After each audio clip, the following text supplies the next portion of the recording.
We're going to review the details of paid time off in the upcoming bill. This is going to be applicable to full-time employees, part-time employees, contractors, and the self-employed. The bank presidents of the Federal Reserve have been buying and selling millions of dollars worth of stock. This is drawing ethical concerns, and Congress is calling them out on this. The $3.5 trillion human infrastructure bill has stalled because of Senator Manchin and Senator Sinema. This is causing the Republicans and Democrats in the House of Representatives to threaten to vote no to the physical infrastructure bill. President Biden issued mandates last week. Republican attorney generals from 24 states are saying that they're going to challenge the new mandates in courts. France is upset with America. The French are saying that we stabbed them in the back. I'll let you know what happens. Gun sales have been at record levels in 2020 and 2021. Women have been buying guns at a never-before-seen pace. A former executive of Walmart is going to build a new city in America for 5 million people. They're hyping it up, but we'll see if they can actually make it happen. This is your Friday news, and I hope you're having a very nice day. According to the World Policy Analysis, 180 countries around the world guarantee their workers paid sick leave.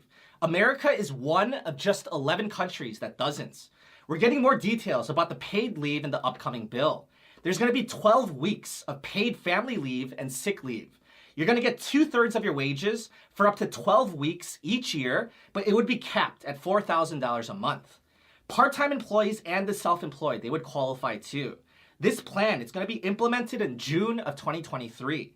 So you could use your paid time off to care for a child, care for a family member, recover from an illness, for certain military reasons, and more.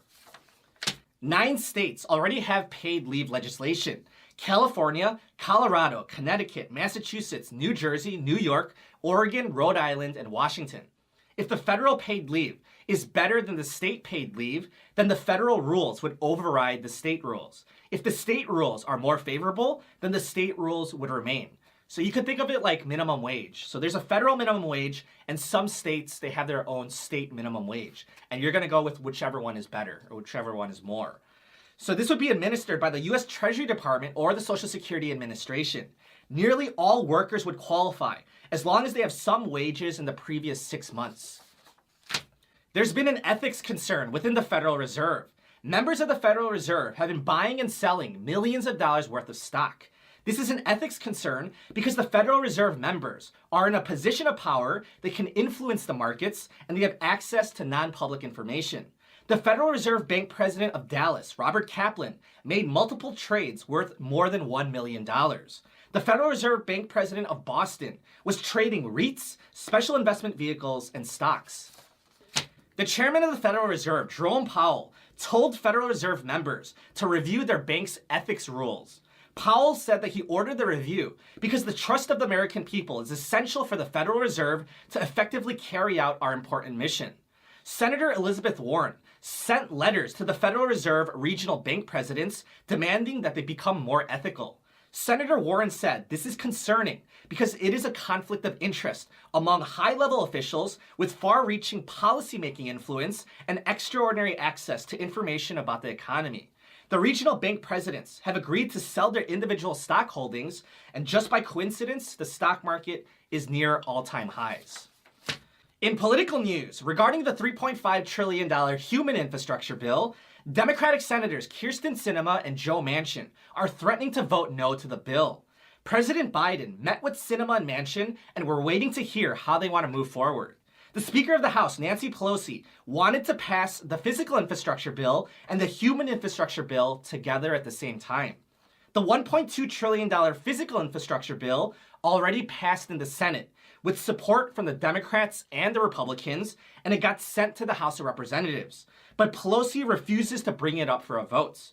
So Pelosi is just stalling in the House of Representatives. 10 Democrats in the House of Representatives said if Pelosi keeps on stalling on the physical infrastructure bill, they're going to vote no to the human infrastructure bill. As a compromise, Pelosi said they'd vote on the physical infrastructure bill by September 27th. Pelosi was hoping the human infrastructure bill would be ready by September 27th, but with Manchin and Sinema threatening to vote no, it's looking less probable with every passing day. Pelosi wanted to pass both bills at the same time because she wants an all-or-nothing approach. But now, the Republicans in the House are saying that they might vote no to the physical infrastructure bill if Pelosi keeps on stalling. So Pelosi is hoping that the Manchin and Sinema situation gets resolved in the Senate as soon as possible because both the Democrats and the Republicans in the House, they want to vote on the physical infrastructure bill immediately. Last week, President Biden announced that all businesses with more than 100 employees will be mandated to have their employees get tested every week. Republican attorney generals from 24 states are saying that they're going to challenge this in courts. In their joint statement, the attorney general said, "You have offered the American people flimsy legal arguments, contradictory statements, and threats. It's almost as if your goal is to divide and spread distrust, rather than promote unity and the public's health." The Attorney General from South Carolina said, "We will not tolerate Biden's tyrannical rule. The lines are clear. This is Joe Biden's unlawful agenda versus the American people. We will win this fight and protect the foundational principles that makes our country great." In international news, France is upset with America. So here's what happens. The French had a $40 billion deal to sell submarines to Australia. The United States, Britain, and Australia, they just announced a new military alliance in the Indo-Pacific region. So essentially, we're teaming up against China in the Indian and Pacific Ocean. With the newly formed alliance, Australia backed out of the $40 billion deal with the French, and they're going to buy submarines from America. On Thursday, White House Press Secretary Jen Psaki said, "The United States values its relationship and partnership with France." On Thursday, the same day, the French foreign minister said, "This is a stab in the back. I am angry and bitter. This isn't done between allies." French officials, they're supposed to visit Washington, D.C. for a gala event to celebrate how the French Navy helped America in our fight for independence more than 200 years ago. After this backstabbing, French officials said they're not going to show up to the event, so America canceled the event. The creation of the new alliance between America, Britain, and Australia had some awkward moments as well. President Biden, British Prime Minister Boris Johnson, and Australian Prime Minister Scott Morrison, they were speaking in front of the press about the alliance. President Biden forgot the name of the Australian Prime Minister. Biden said, "Thank you, Boris," to the British Prime Minister, and then Biden turned to Prime Minister Scott Morrison and said, "And I want to thank that fellow down under. Thank you very much, pal. Appreciate it." In current events, last year in 2020, gun sales reached an all-time high. Over the past few decades, only 15% of gun sales were purchased by women.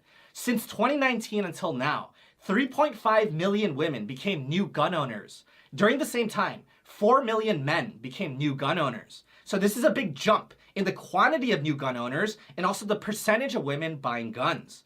A recent survey shows the number one reason why women are buying guns is personal protection due to a fear of civil unrest. Currently, about 45% of American households now own a gun. Your protection decreases over time. Data submitted by Pfizer to the FDA shows that a third dose of the Pfizer, so a booster shot, restores your protection to 95%. This data, it was collected from July 1st to August 30th. So this takes into account the Delta variants. The FDA is still verifying the data. Pfizer is requesting for the booster shot to be administered 6 months after the second shot for individuals greater than 16 years old. And I wanted to end with this interesting news. A former executive of Walmart is going to build a new city in America for 5 million people. To put that into perspective, New York has a population of 8.5 million people, and Los Angeles has a population of 4 million people. The residents will participate in the decision-making and budgeting process. Residents will share ownership of the land. They're saying that it's going to be the most open, most fair, and most inclusive city in the world. The city is going to be designed so that everyone can get to work or school within 15 minutes. The city is going to have skyscrapers, and there's going to be sustainable green energy production. They're still scouting out where to build the city, but they're considering Nevada, Utah, Idaho, Arizona, and Texas. That's the news for today. If you enjoyed today's report, please be sure to subscribe. I thank you for your support, and I wish you a very nice weekend.